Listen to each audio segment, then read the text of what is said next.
Okay, we're gonna hit live.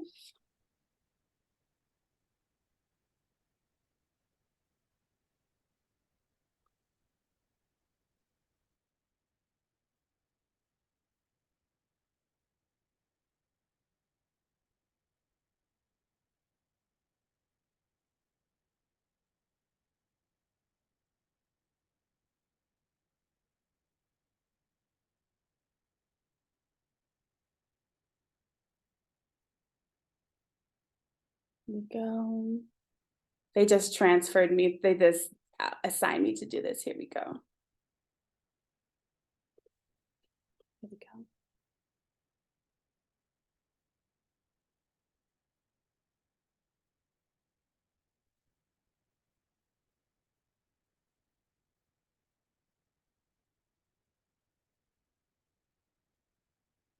We're gonna get started soon.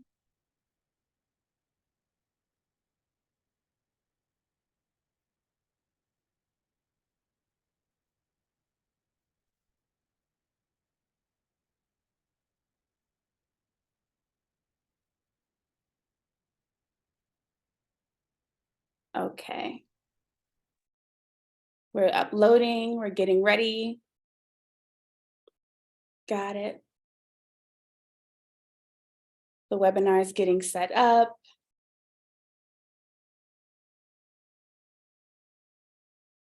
Okay, now we're live. We're being watched officially, as if being on social media didn't ensure that anyway. Welcome, Augustonians. For those of you joining for the first time, my name is Kiese Laymon, the literary curator of the August Wilson African American Cultural Center and host of Lit Friday. If you want to keep up with Lit Friday and myself, follow the center on Instagram at August Wilson Cultural Center, and follow me on Instagram at @hanginThere_kitty, spelled KITTY. For those new to the program, Lit Friday is a digital conversation program that happens on the final Friday of each month. On those Fridays, we feature writers, artists, and thinkers of the African diaspora to hear them share and talk about their work. Tonight, we are thrilled to welcome Nana Kwame Adjei-Brenyah, author of Chain Gang All-Stars, a national bestseller and finalist for the National Book Award. Before we introduce Nana, let's organize our calendars. If you are in Pittsburgh on this Saturday and Sunday, the August Wilson African American Cultural Center is hosting the Black Bottom Film Festival. Tickets are still available, and we would love to watch some films with you over at the center. From November 3rd to November 4th, we have the Highmark Blues and Heritage Festival happening, and it's always an incredible time. On November 4th, we have Hip Hop Camp, My Name, My Place, a street art and graffiti workshop. November 9th, we have the opening of the largest solo survey exhibition of master painter Tim Okamura's exhibition, Ona Bugesha, Warriors of Light.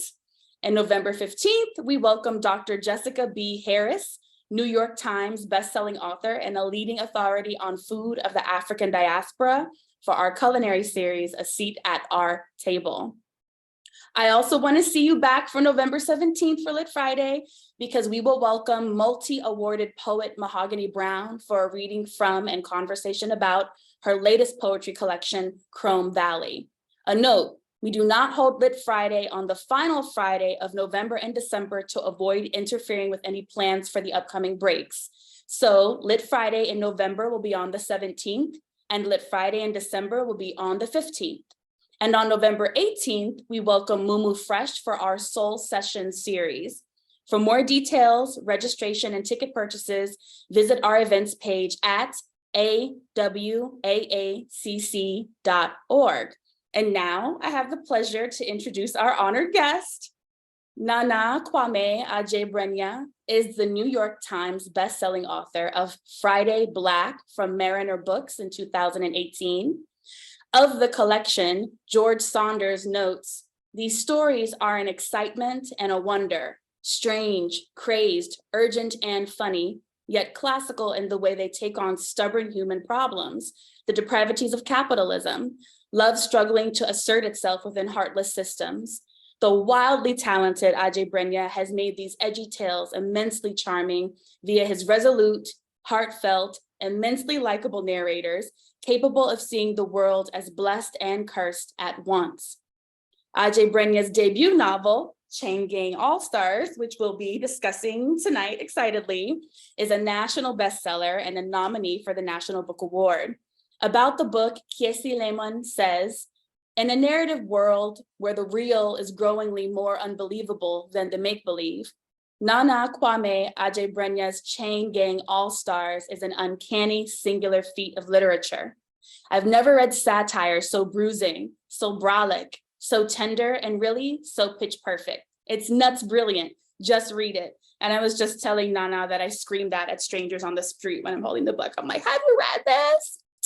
Adjei-Brenyah was selected by Colson Whitehead as one of the National Book Foundation's 535 honorees, the winner of the Penn Gene Stein Book Award, and a finalist for the National Book Critics Circle's John Leonard Award for Best First Book, and the Aspen Words Literary Prize. His work has appeared or is forthcoming from numerous publications, including the New York Times Book Review, Esquire, Literary Hub, the Parish Review, Guernica, and Long Reads. Before we dig into the conversation, we have the opportunity to hear Nana read. We appreciate you being with us tonight. Thank you so much. What a kind introduction. I appreciate it. I love hearing that blurb that Kiese blessed me with. I feel like it's the best blurb of all time just because it says brolic in it. A whole bunch of people Brolic, right? The word. A lot of people have no idea what that means, and that makes me like it a lot better. I'm gonna read a little bit from the beginning of the book. I say the beginning and not the prologue because one time I canvassed Twitter and I was like, when y'all see prologue in a book, you definitely read it, right? And the response was varied at best. And so again, I said this many times, I'm not trying to shame anyone, but if you are someone who skips the prologue, my question to you is, when you listen to music, do you just start the song like 37 seconds in, or is it just with music, just with books that you do this? And just for a little bit of setup, this book is about an imagined future in which convicted wards of state can opt out of a sentence of at least 25 years and participate in death matches. And it follows particularly a woman named Loretta Thurwar, who has been in the system, this program called the CAPE program, for almost 3 years. And if you survive 3 years, you get freed. So she's right on the precipice of winning her freedom. But this prologue takes place when she first started. It's called The Freeing of Melancholia Bishop.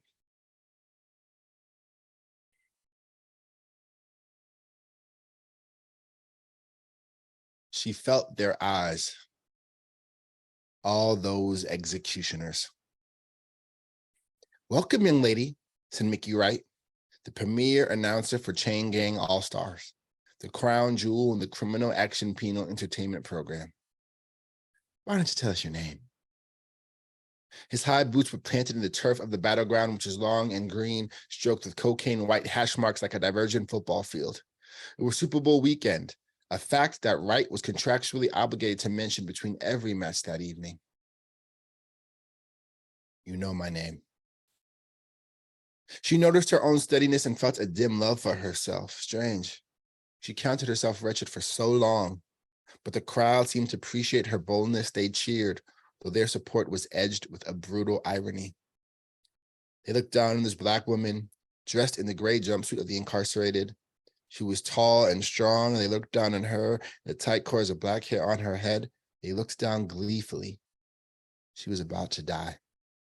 They believed this the way they believed in the sun and the moon and the air they breathed. Feisty, Wright said with a grin. Maybe that's what we should call you, Little Miss Feisty. My name is Loretta Thurwar, she said. She looked at the people all around her. There were so many of them, so many waves of humans who would never be the object of such cruel attention, would never know how it made you feel both tiny and all-powerful. How the thrum of thousands was so loud, so constant, it could disappear from your ears but continue to roar as something felt in the body. Thurwar gripped the weapon she'd been given, a thin, spiraling corkscrew with a cherry wood handle. It was light and simple and weak. Not little Miss Feisty then?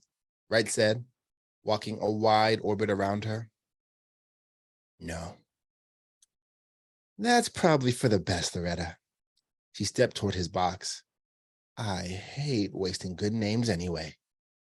He laughed and the crowd echoed him. Well, Loretta Thurwar. He threw his playful condescension directly at her, chopping her first name into 3 hard syllables, using a sing-song child's voice for her last. Welcome to the battleground, baby. There's an electric cough in the air, and Thurwar was pulled down so forcefully she feared for a moment her arm had been dislocated at the shoulder. Kneeling, not knowing what else to do, she started to laugh, chuckling first, then deep laughter. The feeling of whole that came from the magnetic implants in her arms was actually one of gentle massage under the skin. She could wiggle her fingers freely, but her wrists were glued to the platform, the ridiculousness of it all. She laughed until she fell out of breath, then laughed some more. Then the bells began to sound. Wright screamed into the air, "Please rise for Her Majesty." He ran the rest of his way to his announcer's box. The crowd stood on their feet. They held themselves still and erect for her. She walked onto the full football field, aluminum alloy on her arms, braids that stopped at the back of her neck, exposed shoulders, each tattooed with the Whole Market trademark logo. A series of rods jutted out from her chest guard and circled her muscled abdomen to form a sleek cage. It was a custom creation. Thurwar had watched, even cheered, the first time she'd seen that the metallic pieces initially thought to be exclusively defensive were more. She'd been watching, huddled with the others in her cell block around the streaming video feed when the woman had removed 2 of the rods from her guard and pressed them into Slingshot Bob's eyes. And now, Thurwar was seeing them up close. This was Melancholia Bishop's final fight. Bishop had made it. Pardon me. She had done what no woman before her had done, survived 3 years on the circuit. 3 years of slamming down her hammer, Has Omaha, swiping her mace, Vega. 3 years conquering souls. Drowned King County's very own Queen of the Damned. All she had in her hands was her helmet, Melody's helm, Crusader style, made of tin with a gold cross down its middle. The Annihilator, the bad news bitch, the death songstress herself. The 7th bell rang, the people screamed. For years, this had been their sacred ritual. The 7 bells of Melancholia Bishop. They'd seen her wipe scum off the earth. They'd seen her kill women and men who they'd once claimed to love. Now she stood and looked out at them for the last time. Soon she would be free. Melancholia, Melancholia, Melancholia, the crowd chanted. Her brown eyes explored the bleachers. Then she raised the helm above her head. Once it was on, she was home. Melancholia, Melancholia, Melancholia. For the last time ever, Wright cheered. Please help me welcome the winningest woman to ever step on the battleground, the mistress of the murder ballad, the sacred sweetheart, the crusader, the baddest the planet has ever seen, your very own Melody, Melancholia Bishop Price. Your very own, Thurwar thought, rattled by the force of love that exploded from the audience. They loved her so, and still, this woman, despite it all, belongs to none of them. She had an aura about her that made that clear. It was enough to push Thurwar's eyes down to the ground, as if the woman in front of her truly were royalty. Thurwar watched, bowed in her keep, an impossible power in front of her, the hammer, the mace. On one side of the field, there was a knight in her armor. On the other, there was Thurwar in a jumpsuit, a corkscrew slick in her clammy hands. I'll stop there. Thanks, guys. Brilliant reading as well. Thank you. I Not appreciate all you. brilliant writers are also brilliant at reading their own work. It can be hard. Yeah, a lot of readers are really boring with it. They'll try to, add a little A little something. something on there. Mm-hmm. So the Chain Gang All Stars has so much engineering, right? There are so many narratives happening at once Yeah. that I have to start with the most obvious question, because it's probably the most sought after answer. It's what led you to this idea, and how did you prepare yourself to take on this kind of a project? Yeah, I think in a lot of ways, just my first book, which is a short story collection, did prepare me in some ways. But the story really came to me. I thought this was going to be a short story. Obviously, I overshot it by several hundred pages, but once I had the character Thurwar, and the short story that I wrote was just Thurwar in the arena reflecting on her life, I was really interested by like the potential like life that I was missing out from her. And I also was interested by the question, what would make it acceptable for people to know this woman was suffering and being tortured even, and what would make a crowd of otherwise reasonable people feel like okay doing this? And the only answer that really came to me was if she had been accused of some serious crime. She was a convicted so-called criminal. And so that like was my first dip into like what would become a huge rabbit hole of incarceration and carceral thinking in America and beyond.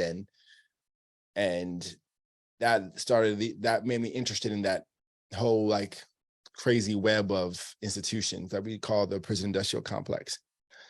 Then, because Thurwar was really like the anchor of it all, or sometimes I say she's like the middle seat through which the rest of the book is tuned. Like I knew that I was going to do a novel, but if I was going to do a novel, like to me, if it can be a short story, I will make it a short story. Anything you see, if I ever write another novel, it'll be because I absolutely had to. Because I think like my soul form is really short story. And because I really value like the sense of like nothing is extra, everything is extremely necessary.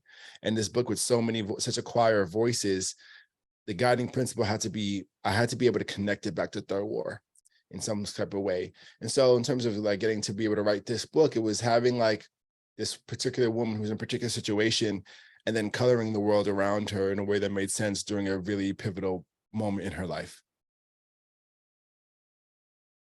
And then I'm also wondering about how much just our current kind of culture we haven't named yet. We know we have the culture of reality TV, but reading this was like Spartacus meets Ninja Warrior meets Oz in novel form, maybe even a little bit of The Wire kind of in Yeah. there. But so many of our stories that we consume have to do or related to carcerality. We have reality TV shows, 30 days in, 60 days in, 90 days in, Orange is the New Black, which is a drama, the documentary on Netflix, the world's toughest prisons. So we have all of this exposure to what's presented as the real stakes of what it is to be trapped or lost in the labyrinth of the prison industrial complex. So I wonder if how we consume this, do you think it's preparing us psychologically for this near future, some version of this, or are we already kind of soft there with the media that we consume? I think it's such a good question. I think that we're soft there, but like almost, but not quite. Like we have those shows, but I mean, ever since Cops, you could argue we've been there on some level. But like we have this double think thing that America is really good at. Don't get me started. I'm looking at Joe Biden's tweets today, just like, what are you talking about? Like in the middle of, anyway, sorry. I think we're really good at like presenting ourselves on one side as like doing the moral thing, but stopping just short of being able to recognize the real harm we're doing to that individual. Because at a certain point, the balance changes greatly. Someone does something wrong, right? And it's bad and we condemn it. They go to the prison system and then something wrong is done to them for a very long time, but we don't really care. We don't see that part.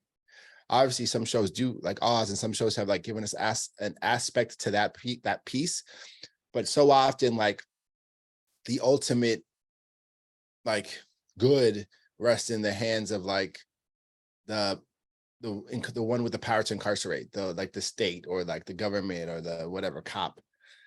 And so we are there in some ways. I think that we fortunately don't have yet exactly a full, I mean, it's changing every day, to be honest. I think about this particularly now as countries are getting obliterated by America's guidance and blessing. I don't think we have a taste for like just stone cold murder right now. But I think that in some ways it's scarier because I don't think we recognize how many ways we are murdering people right now. So it's like, that's why I say it's the double think. We have a taste for it through ignorance. We don't realize that we actually are subscribing to this kind of thing already because we like to think of ourselves as good, as holier than thou, as we have the self-righteous feeling about ourselves, we meaning America and Americans. And so it's weird, like we are there, but we're also not there, but mostly just because of our ignorance. I think that there's also like this aspect of the way that the United States promotes itself internationally. There's this soft power where we're always trying to center ourselves as the adjudicators of what equity means, of what justice means. And inevitably, we always stop short when the bodies no longer approximate whiteness. Yes. In our empathy, in our understanding of the definitions of things. As you mentioned right now, there's so much brutality happening, and all of a sudden, superpowers that rely on white supremacist logic are changing the definitions of words that have really become internationally defined by Black radicalism, right? What is justice? What is equity?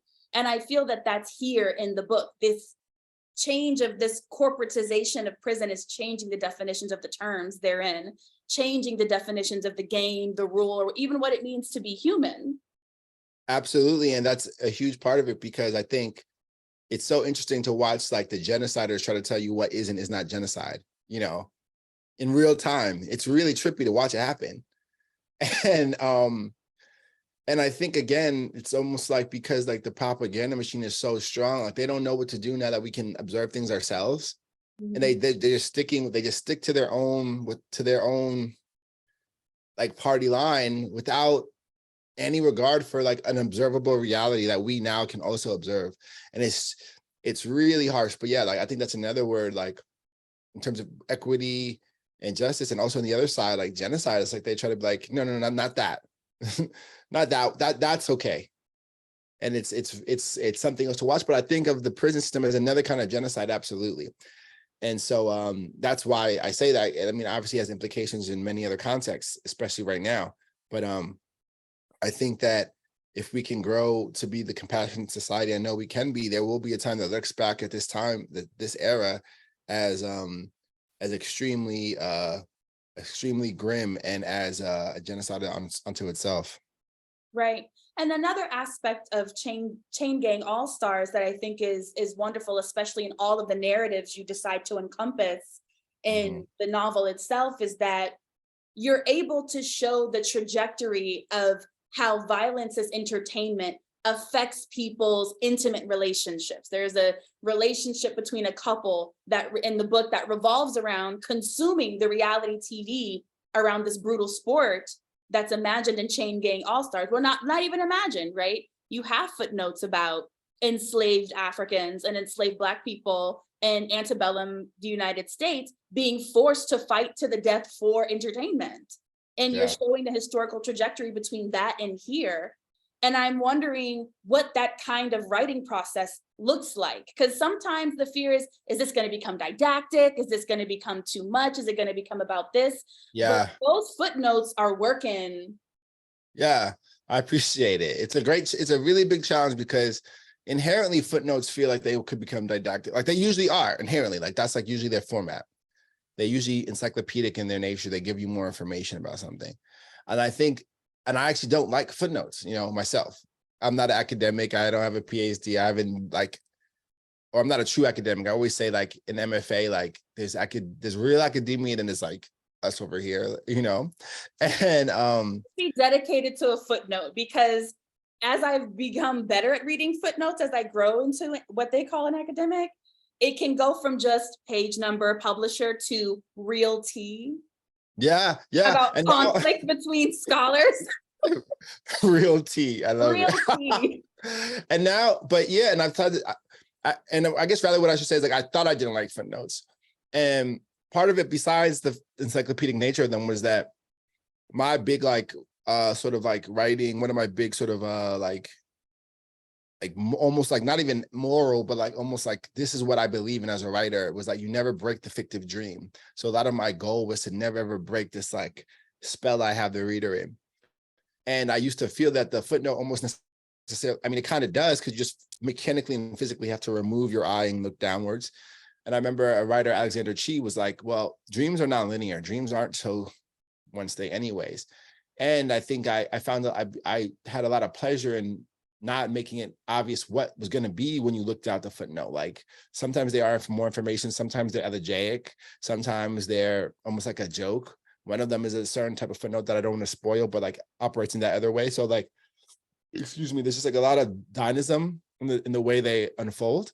And that felt really important. But in terms of growing out like that trajectory of like not trying to be too didactic, it's really just about, the book is about Loretta Thurwar and the things that go around her. But because she is a prisoner, there's a big history that just coincides with her existence. And there's a lot of like ripples off of her experience that speak directly to experiences that people who are currently incarcerated are experiencing right now, people who have been incarcerated in the past are experiencing, and people who have been enslaved in the past are experiencing. And so I just kind of have to point, my job was just to point that out. And so example could be like, they have to eat, right? They're humans. And then I'm like, well, let me just check out the situation on food in prisons. And I just go to my little J store, do my little research, and boom, surprise, surprise, in incarcerated communities, the foodborne illness is like super rampant. Mm-hmm. And that alone just tells me like, that tells you a lot. I could have a huge footnote about that, but I'd rather just say that. So like, just so you know, that too is like fucked up in a way that if the goal is to be rehabilitative, like, should that be acceptable or what? And it's sort of me just saying like, what do you think about this? What do you think about that? And I try my best not to be, in terms of the didacticness, like some of the issues are, some of it's so stark and obvious to me that I don't even gotta be like, you know what I mean? I could just, this is what's defined as torture. This is solitary confinement. This is the government's supposed stance on torture. And then I just gotta be like, you know what I mean? Then tell me what you think. You know what I'm saying? But even there's this very like Swiftian, like Jonathan Swiftian, like eat the babies kind of pointing you to branding in the novel itself. You were really making it plain, the connection between the privatization of prisons, various institutions stock that they buy in those corporations, but the fact that prisoners can have rampant foodborne illnesses up to tapeworms, right? But still be required to produce food for Whole Foods or Whole Market, Life Depot, and I wanted to know how, like, because I mean, I would have been terrified. I would have been like, I'm gonna get sued. I was scared, but also like, you know what I mean? I was scared, especially like more than that, when I was like, a lot of like when I name CEOs, if it's not the real name, it's someone's name very similar. Mm-hmm. That felt the most like precarious. But I mean, I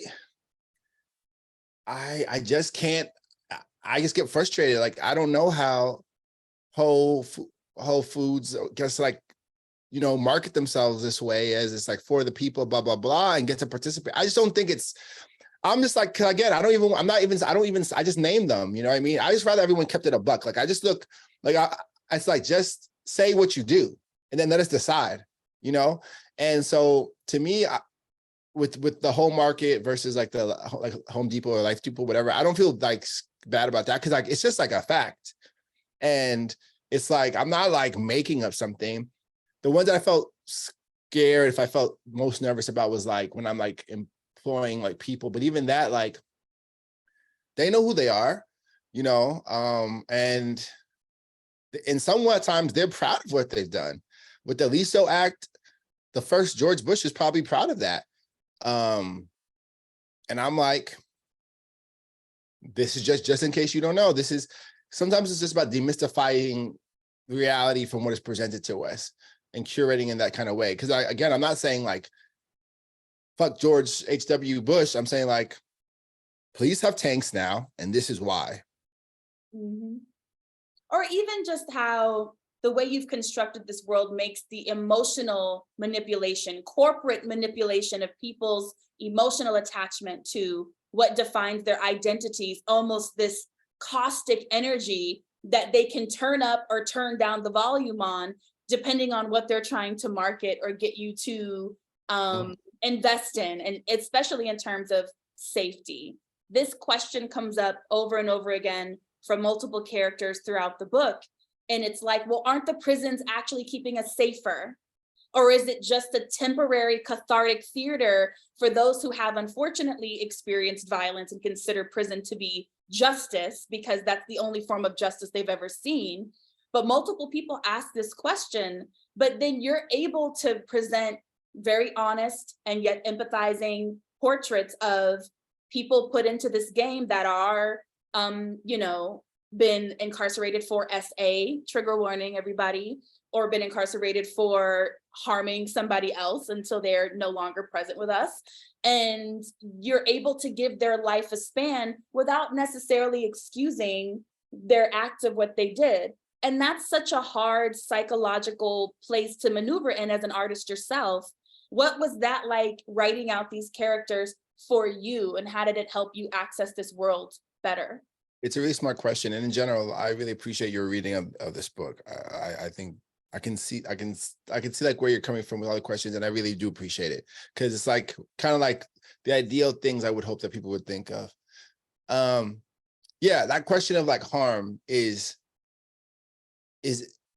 kind of the question in any kind of abolitionist like context.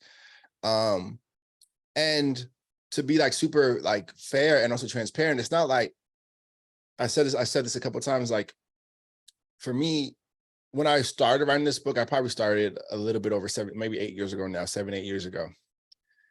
It's not like I was like, I think I was abolitionist on paper, but also, what did that really mean to me? I think it was a very shallow feeling about it because of those things, because we have this thing in America, and not America, the whole world, where like the what we know as justice usually involves violence.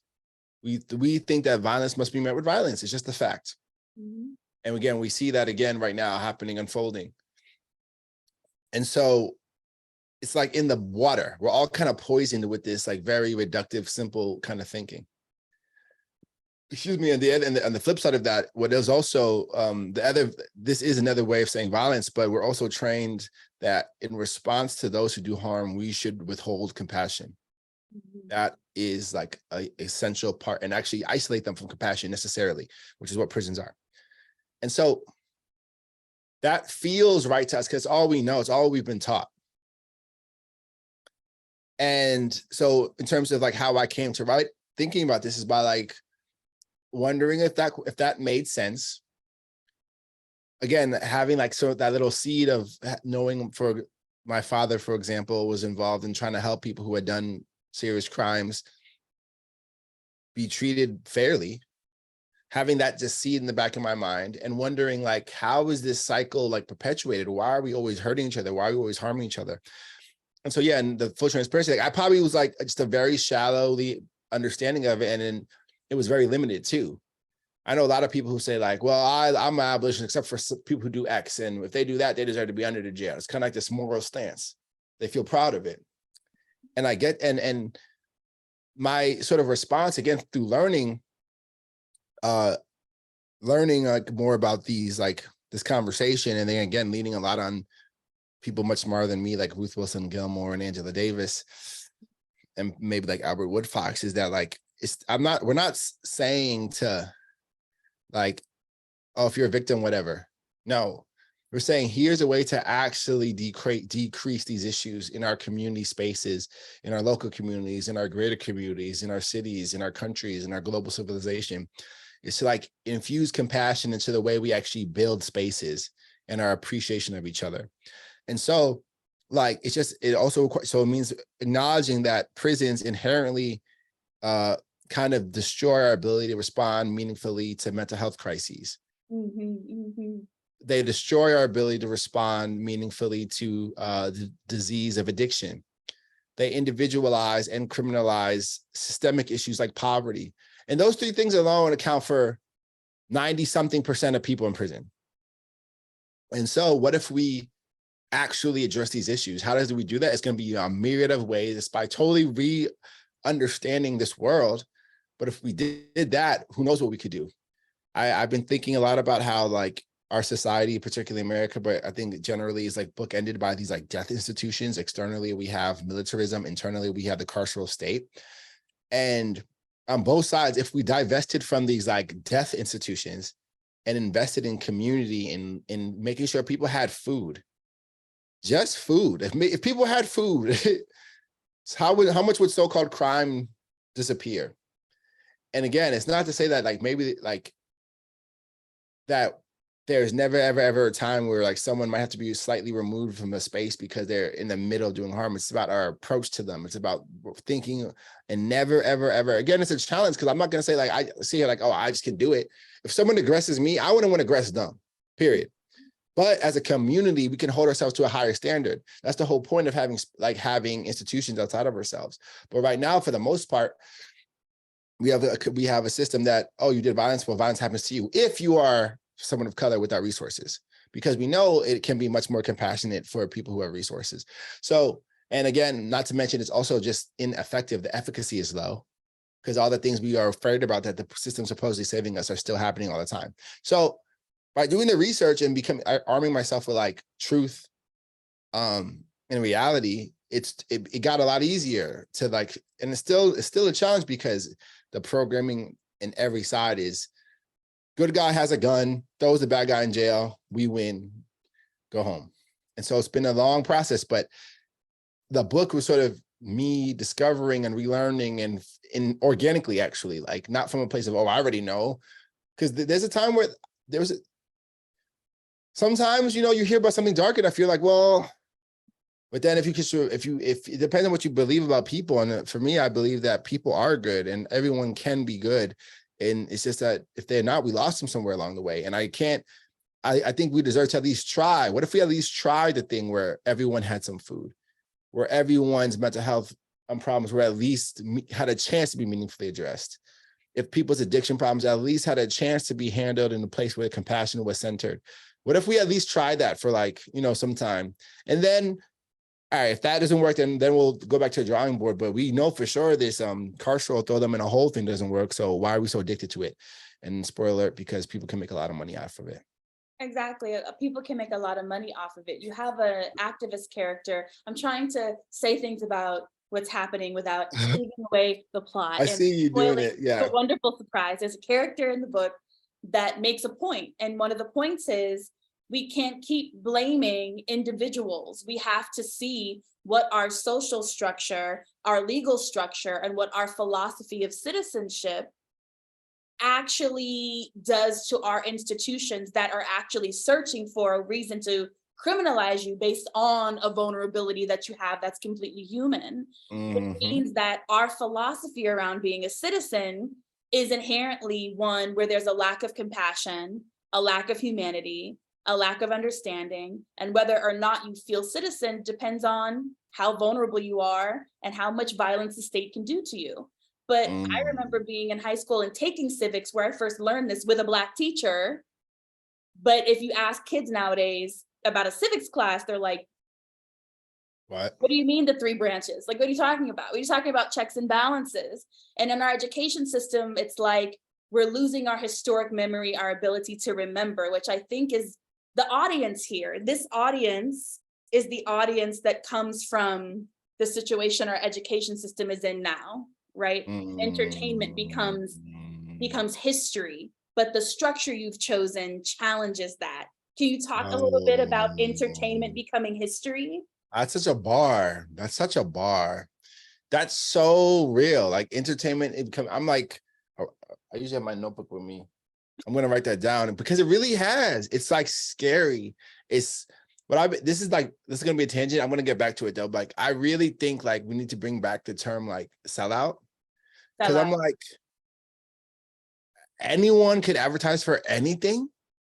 I'm like, we are letting this slide a little too much now. Like now it's getting crazy. And also it's weird because like now, in terms of the entertainment thing, it's like the final goal of almost any endeavor is like virality, which is like serialized entertainment, and endorsement, which is commercialized entertainment, I guess.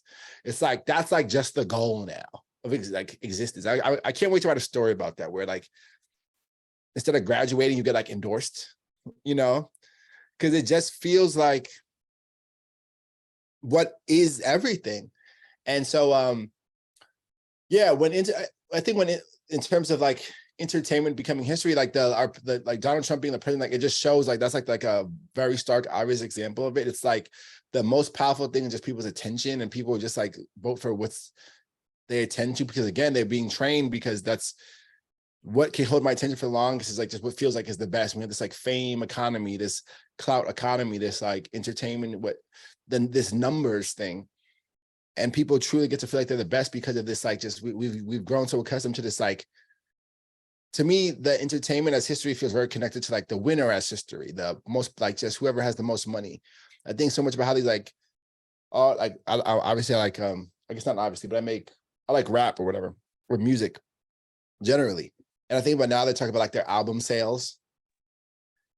And it's like, because people, no matter what the critique is, if you stream well, it's like, well, I'm selling well, which first off is an illusion, because there's such a big difference between going to buy a CD or a record or a tape and streaming it on a whatever. So number one, but this like feeling that you are the best because you have the most, and it's just not reality. And so I think with this,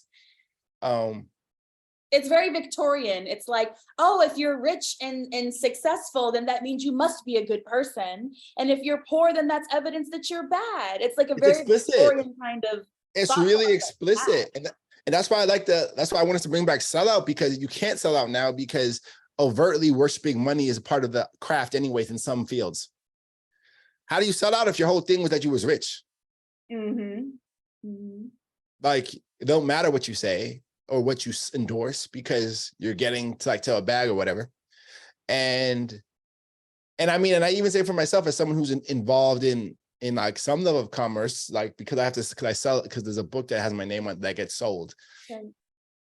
Like I want people to, like, if I do something really out of pocket, I hope people say like, you sold out, like just to keep, not like, it's not like, because again, not in like a carceral way. I'm not saying to like obliterate me or anyone. I'm saying to have some type of standard outside of quote unquote success, quote unquote money, that is tied to some type of moral ethic. That is the communalism, right? Because in Changing All Stars, people develop intimate relationships and communities around watching abject violence as a form of entertainment, which kind of recapitulates this harshness that we have when we cancel somebody, right? And people being like, well, when you cancel someone, what you do is preclude the opportunity to have a real conversation about what happened and why. Whereas sellout seems like it was on the road to cancel culture, but the way we consume data and produce it has just taken the human element out of what it means to go buy a book, or what it means to go buy a Pete Rock, and to contribute to some kind of physical ephemera. It all becomes a dissociated kind of practice. Yes, exactly. And it makes it, in that dissociation, like the companies have just like swooped in and like pull all the strings now. Because the sellout is like a conversation. We're saying we respect, to be a sellout, we have to have some type of respect for you at some point. You know, now it's like, no, that's out the box. Just how much can you feed my like dopamine right now? Do whatever song and dance you got to do, and whatever. And so in some ways, like the occasion of the book is like, or even in a space of general, like, you know, they're obviously in deep oppression, but because of the situation she's found herself in, she is like at the top of the heap in this oppressive state. And even in that place, she's sort of by being spurred on by other characters, particularly Stack, she's choosing to like to have some type of more ethic, like moral sort of like approach to like employing her status. And even when she doesn't have to, because she's almost done and she's rich in that world. And that feels very important to me because it just doesn't seem like a thing that is done anymore. And it's like, I feel very stressed out by it. I'm very happy that you're talking about this because this is like, it bothers me. Like, I think about it all the time. Like, I remember when even 6 years ago, you didn't ever talk about betting during like a sport. I like basketball, whatever too. And now it's like all these like DraftKings and all this type of shit. I mean, stuff, it's everywhere. It's like they run all the shows now. Look how quick that happened. We didn't get to have a conversation about it. They was like, oh, I see DraftKings now on the screen. And all of a sudden, boom, now they own it. Within, because they saw how much money there was. And all of a sudden they got them on the, how crazy is that for a sporting event itself to even, that's all the room for corruption, all the room that we, and at the very least, I wish we could have had a conversation like culturally about it. But if they didn't do that, because why would you? There's money to be made. Exactly. And then I also wanted to think about with you the how do I say it? The hyper eroticism around Black women's body in peril. Yeah. That the book kind of operates around. In these kinds of literatures, it's very rare to have a Black feminist perspective that's applied to leading Black women, or even just Black femme protagonists, right? And so I wanted to know why Loretta, Thurwar, and Stax became your guides, your kind of like your Virgil through this story you're telling. Yeah, it's a really important question. And like, so the very, very first thing with Thurwar, it kind of just happened. But the question sort of becomes, why did I keep her as the protagonist from like the short story to the thing? And it's because of some of the things we're talking about. One, I knew that she would, because of like the Hydra nature of the prison industrial complex, I knew that through her person, she would have a lot of access to like sort of its different ways of like destruction, all the different ways it like sort of is, like the fact that most people, like there's just so many ways like her personal identity could be preyed upon, whether it's the fact that most women in prison are victims of SA, whether it's the fact that the prison industrial complex particularly targets LGBTQIA community. There's so many other things in that, whether it's just by being a person of color, like she's at the nexus of many different types of particular like targets that the prison industrial complex creates. But I think even more than that, in terms of like the public eye, there's like a way that a Black woman is like consumed in a certain kind of way, like consumed, like in like a literal sense, almost like it's okay if we eat her till she's dead, gone. And also we're watching her success with this kind of, not us, but like America is watching her success with this like desire to see her collapse or fail. And you could insect whatever person you want to talk about. And there's going to be some kind of disrespect on top of her dominance, whether it's Simone Biles, Serena Williams, whoever you want to talk about. There's like Beyonce, there's like a Nicki Minaj being continuously shaded for a Grammy, the kind of online bullying Rihanna's received as she's had children instead of producing some ephemera for people to conceive. Even though we're talking about extremely privileged people, the abuse that they kind of get publicly is specific to Black women. It's specific. It's not like what Taylor Swift gets. It's a different thing. And that felt important because of like, again, like the type of person Thurwar, like the position Thurwar is occupying, which is also a celebrity, a star, So that felt really key. And then in terms of, I needed someone who really understood that as well with Stax. And like understood like in their person. Because to be honest, like when I was first early on, I didn't know that she would be with Stax, but then Stax appeared and I kind of needed, I knew that Thurwar wouldn't listen to someone else. Because it would be like, you don't really get it. Even if you're as popular as me, like you don't really, really get it. Excuse me, pardon me. That's something I'm interested to think about in like whatever adaptation stuff we try to do if we do that. Because like someone like Sunset, like there'll be a limit to like what he kind of really understands, even as he's in a similar position. But also, again, not to like sort of like, I don't know, do like magical, like, you know, and this power of woman thing on Third War. But in terms of like being in that position of power and still like making something different, or like, I just don't see men do that. I don't see a man making that stand. And again, that's the obvious example I would say is like the NBA has a lot more like cultural power to say than the WNBA. But the WNBA, if anything happens, will make a stand way before the NBA does. You know what I'm saying? And so in that sense, it just felt, because I knew in terms of like in the book, Third War and Stacks kind of make it so that there's like a non-violence kind of like commitment in their chain. I just can't like, and again, at one time I kind of tried it and it just didn't read true for a man to do that. If a man is in the position of power, he's going to kind of just let it rock. I just realistically didn't see it. So that's part of why. I mean, now that we're talking about gender and sexuality, there's even a portion of Chain Gang All Stars where you're asking some really hard questions about masculinity, the way we socialize people into masculinity depending on certain factors, and how it almost predisposes certain people to be okay with a certain kind of violence against others as the entry level to participating in the masculine. We have, you know, one character saying, you know, like, I know who I am, I'm not going to do the nonviolence thing, who's a man. Another one that really wants to fight because he feels like no one's respecting his masculinity representation. And so we see all of these ways that representations of masculinity end up having the values that the system that people are in have as well. Yes, the potential for violence is like cultivating some type of personal potential for violence is a part of being raised as a man. It just is. Like you should have the capacity for it as a man. Oh, that's what you're told. I'm not saying that's correct, but it's absolutely 100% part of the deal.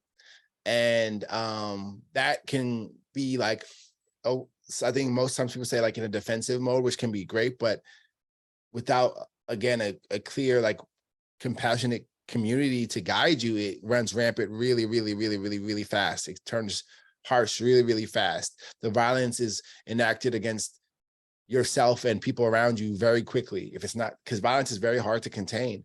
And so absolutely that sort of masculinity as being sort of almost defined by potential for violence is something I think about. And even the stuff I think about that in this book, but I think about it in general. I think as a writer that happens to be a male or identifies male, like it's something you can witness, because as you start growing, you're like, huh, like look at all these times I'm expected to like enter this or that space. So I want to turn a little bit back to craft again. Yep. So the structure of the book is a mixture of short glimpses, deeply intimate yet fleeting glimpses into the lives of the different characters you introduce us to. Sometimes the chapters are portraits of the imprisoned being situationally forced. Some chapters show the larger effect of the entertainment on the people that consume it. The footnotes situate a historical flow, and you're able to kind of effortlessly shuffle the reader between these perspectives. I started trusting the world very, very early. And so I want to know how this polyphonic structure, multivocal structure, the structure of many voices, served your goals for this project. Yep. I think first off, again, great articulation of that question. I really do appreciate them all. On one side, it like just mattered to me to speak to, like, if Third War is like that central beam or like that stone in the water, all these ripples affect her. And so maybe it's like way over there, it's some guy in solitary confinement, but at one time Third War was in that situation, you know? And so I wanted to have that there. And also like with the influencer, like I know that that's something that she's been exposed to. So I want to have that there. I think also just in terms of like the goals, like part of why I think short stories is my like thing is like, it's hard for me to be just one place at any time in general, which is something I'm working on, you know, meditation or whatever. But like, if I had to have just one point of view and perspective, it would feel very like limiting. Also, I think that's a product of what I used to think was like a big weakness of mine. I remember in MFA being like, I don't know if I should write these type of stories or quote unquote realism or quote unquote surreal or speculative or all these genre names that I had just, which didn't mean much to me, but in some of those artistic spaces, people think about them a lot in quote unquote literary world. I say quotes for all of them because to me it's all fake, whatever. It can be useful. I'm recovering MFA in poetry. I'm with you. Yeah, you know what I mean? Like all those things, like sure, if it's useful to you, but pretty quickly it can be used against you or to make you feel like you're less than or whatever. So I think that what used to be what I feel proud of now used to be what was like my big shame, which is that I happen to be a writer who feels just as comfortable writing in the so-called speculative as the so-called realism. I used to feel like I was like messed up. Now I feel like the Avatar, like I don't. And so in a book like this, there could be a lot of different voices, different points of view. Some of them even have different registers of like reliability or reality. Some of them push into like what might be semi-surreal. I feel very comfortable and like, I feel most comfortable when I'm like juggling a knife and a bowling ball and like a watermelon and all these different things just to see if I can do it. And so that also feels important to me in terms of like just feeling really engaged with the project. So that was one piece of it, but really all stems from like creating this choir of things that feel really disparate and then come together nicely. Because again, like a more like, I don't know, like meta level, that also feels important because of, again, the Hydra nature of the prison industrial complex has many, many different faces. And many people are implicated in many different ways. And it felt important to the project of the book to also represent that like through its actual existence, if that makes sense. It does. So I have two more questions. We're going to go over just a tad, but these are really good questions. are you always the one who are you always the interviewer? Yes. I'm definitely, are you definitely gonna, and I heard the names you was talking about. Mahogany's next. She's super dope. So I'm going to watch that. I'm going to definitely be tapped in. We had Roger Reeves last month.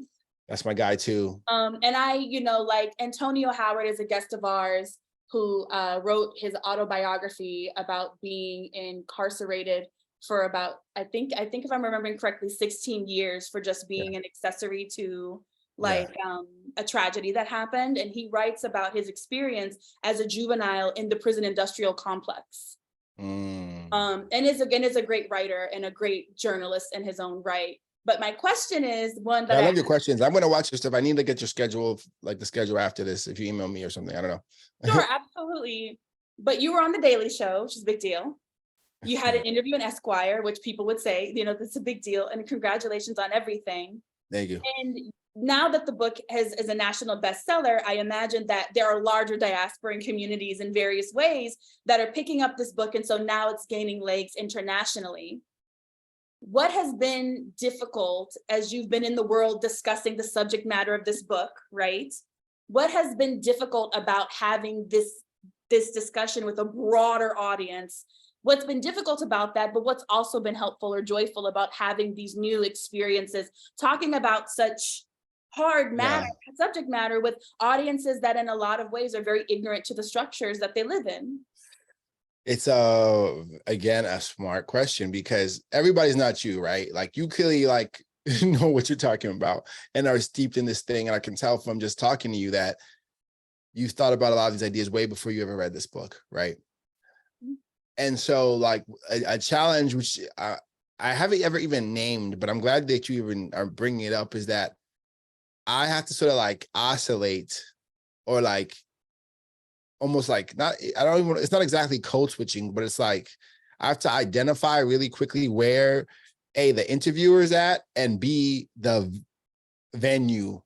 I already know what the Daily Show is, but I know who Jesus is.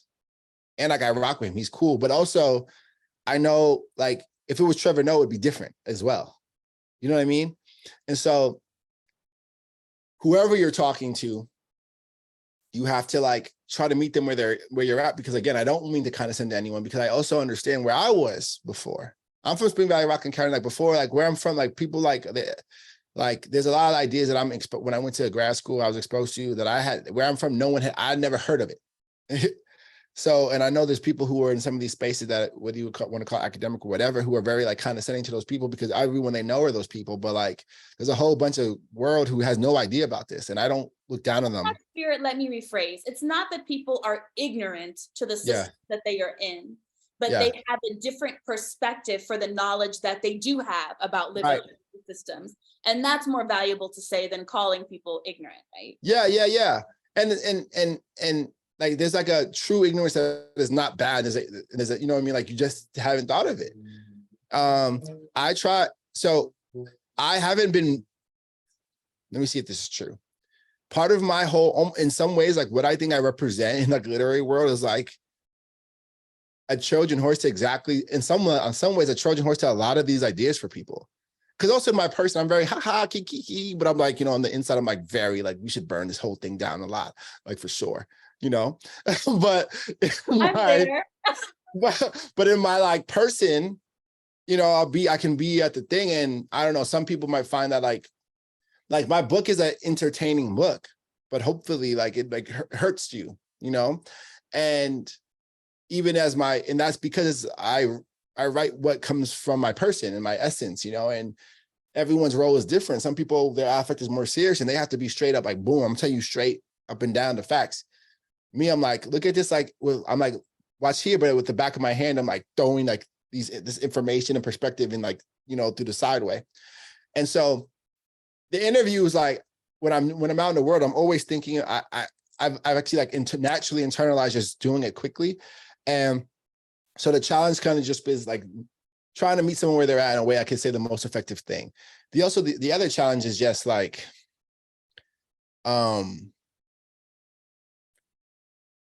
this is, I guess, less of a thing, but just feel like I'm not hoping that I'm not misrepresenting something, because I'm always still growing. I'm also still learning. I'm also like, I have my own ignorances, and so that can be a challenge. Also, sometimes it's a challenge where people want you to be, because they like you, they want you to be a little less quote unquote radical than you are, and like, oh, but you don't really think this. I'm like, no, I really think that. And that's like, you don't want like prison to not exist. You're just saying, I'm like, no, I do not think, I would think that I want us to go to a place where it doesn't exist. And, but it's almost whatever, because I expect that. And the cool thing is meeting like-minded people. Like, again, I feel grateful just to like, when the thing I like about your question is, it makes me like consider myself and the world, like I feel a little smarter from hearing the question. I like that feeling. So that happens sometimes, not often, it's rare actually, but that happens sometimes, and that's nice. I also get to feel like I'm in community with people who like care.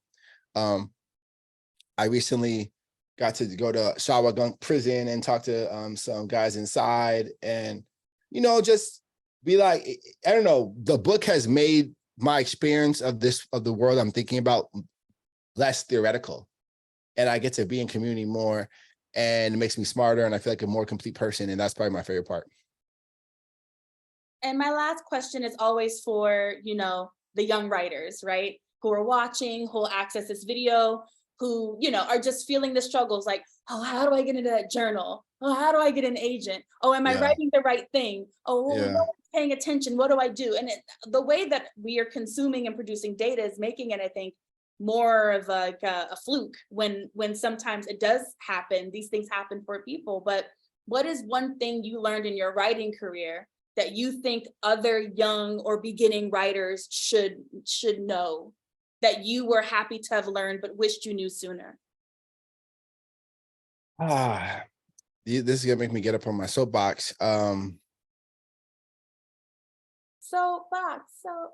gonna try not to go too far into it. I'm just gonna say, like, all right, there is your work and the thing you're trying to make, which is like a translation into the physical world, like a reflection of like your spirit, soul, heart, whatever you want to talk about it. That thing, that like undeniable piece of you that you're trying to bring onto the world. That thing has the whole universe in it. Mm-hmm. Selling a book or being published is you briefly like taking a piece of that largest and putting it into like a tiny little little box for people to have. And that's great. But in summoning yourself onto the page or whatever, that is alchemy and magic that is contains so much, and is it's the only time that anything in this space to me approaches like what you might want to call like the holy, like that real thing. Ecstasis. Yeah, that place. And I'm thinking about this now because it's like award season, and it's really easy to get caught up on in that side of it. And should I win, I will say something like this on the stage and any of these things that are coming up. And I've been saying a way of saying is like the glory that's to be had in the writing world, in the doing, in growing your craft, in focusing on what you care to say, and sharing something useful to the world. That is the special place. These other things are dope. I'm not saying don't go for them. I'm a competitive person. I like to like win shit, whatever. But the desire for those things is small, and what you are is massive, is endless. And don't like over shrink yourself. Don't over privilege what's on that side of the wall, because I've been to that side of the wall. The food is mid. A lot of the people don't know what the fuck they're talking about. And a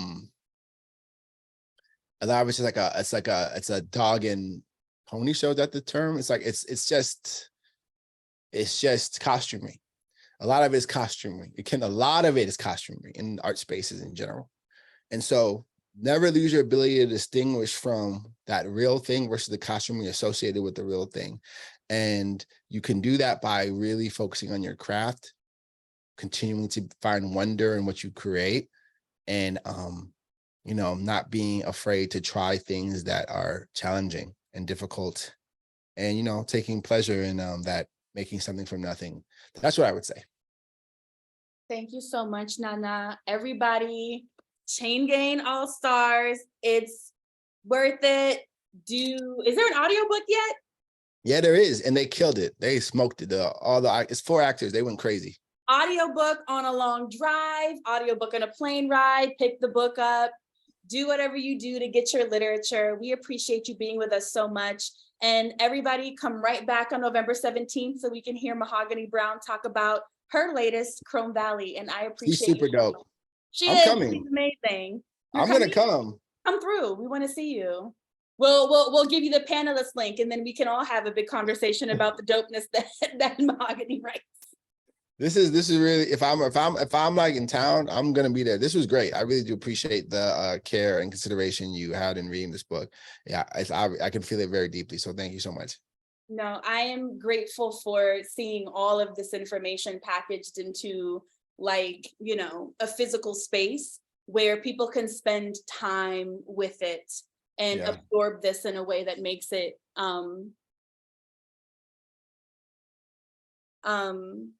internalizable. Yeah. It's sneakily. You're sneaky. Yeah, you know what I mean? You gotta, it's a lot of like, peanut butter, before you get the thing. Like, here you go. Here's some, and it's all that stuff. But I appreciate it a lot. So it's an honor. Thank you so much. Everyone, have a good evening. Join us for the Black Bottom Film Festival. If you're in Pittsburgh, come see us tomorrow. And I'll follow up with you soon. Thank you so much, Nana. Peace. Good night, everybody.